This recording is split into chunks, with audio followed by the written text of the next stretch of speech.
iPhone 15 Pro volume and mute button layout leaked via case images ahead of launch.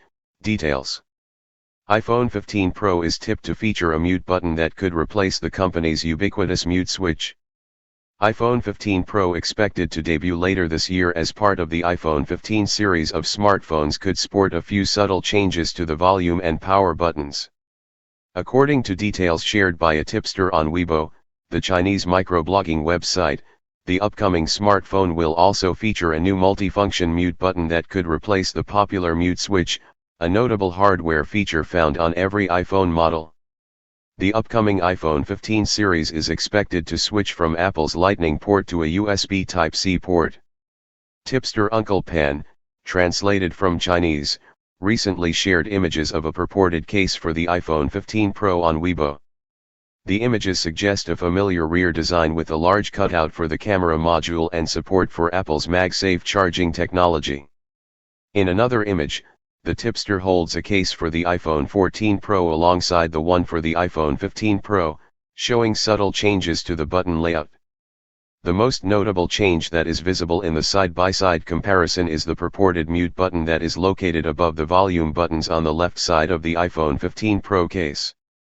Unlike current iPhone covers that have a cutout for the mute switch, the new mute button is shown to be covered like the volume buttons. It also appears to take much less space than the mute switch.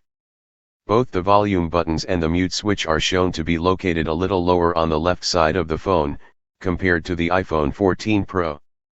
The leaked images of the iPhone 15 Pro case appear to contradict a recent video leaked by another tipster @MajinBulletin Official, on Twitter that also shows a mute button, but suggests that the iPhone 15 Pro could feature a unified volume rocker.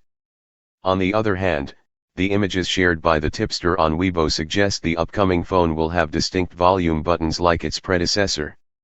The power button, located on the right side of the iPhone 15 Pro case, is also shown to be positioned lower than the one on the case for the iPhone 14 Pro. Meanwhile, the cutout for the rumored USB Type-C port is shown to be slightly larger than the one for the Lightning port on the current model. The upcoming iPhone models are also expected to bring another significant hardware upgrade this year: a switch from Apple's proprietary Lightning port to a USB Type-C port to comply with recently passed EU legislation on a common charger for smartphones.